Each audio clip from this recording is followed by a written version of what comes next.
Udukubo dukoreshwa ahantu hatatu h'ingenzi mu myandikire y'Ikinyarwanda.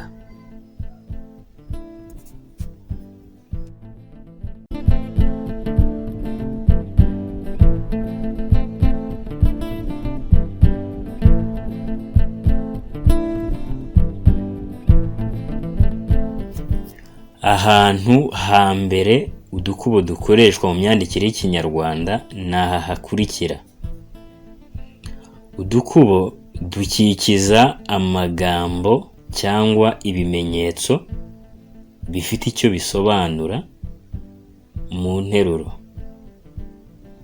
Ushobora kongera igisobanuro runaka cyangwa se ibimenyetso runaka bifite icyo bisobanura kugira ngo usoma interuro ayumve neza mu buryo bumworoheye. Icyo gihe ayo magambo cyangwa se ibyo bimenyetso ubikikiza ukoresheje udukubo.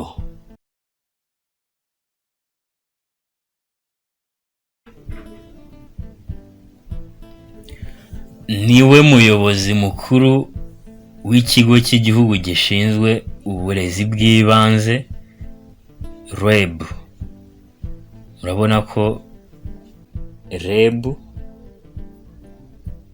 ryanditswe mu dukubo kugira ngo umuntu ahite asobanukirwa neza icyo kigo gishinzwe uburezi ko ari cyo cyitwa REB. Uyu niwe bucura, umuhererezi wa mama.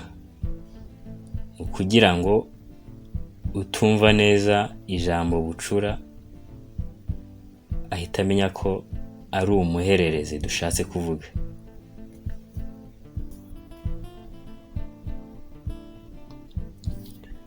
Bamuhaga igisabo cy'isugi, ni ukuvuga kitaracundirwamo, akagitwara.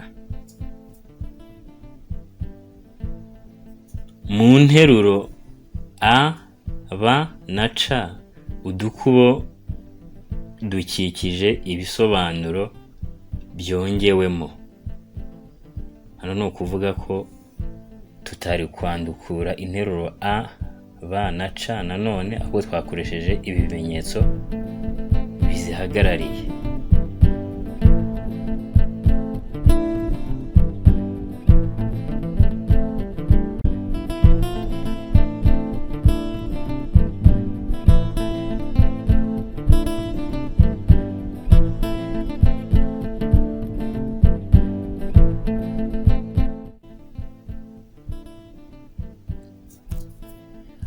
Ahantu ha kabiri udukubo dukoreshwa ni mu kwerekana uko amagambo y'amavamahanga asomwa. Niba ijambo ry'irivamahanga rishobora kugora uwo wandikiye cyangwa uzasoma inyandiko yawe, bimugaragarize mu dukubo, umwereke uko yarisoma.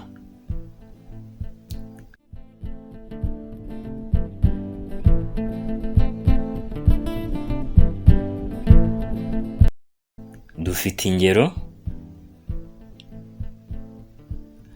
Capoeira yakomotse he?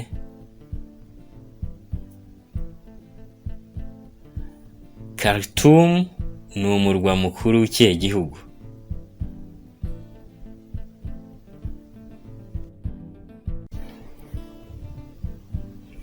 Hateranye inama ihuza ibihugu byose bigize umuryango wa COMESA.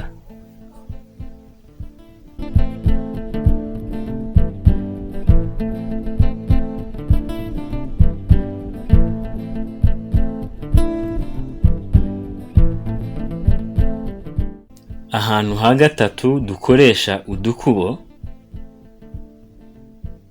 ni mu kugaragaza uko amagambo y'amavamahanga asanzwe yandikwa mu ndimi akomokamo. Ayo magambo twebwe niba tuyanditse mu Kinyarwanda, tukibuka ko abantu benshi bakunda kuyabona yanditse mu ndimi akomokamo, turaborohereza tuyandika mu zo ndimi akomokamo. Dore ingero: Addis Ababa ni umurwa mukuru wa Ethiopia. Murabona ahantu twashyize udukubo. Paraguay ni igihugu cyo muri Amerika y'Amajyepfo.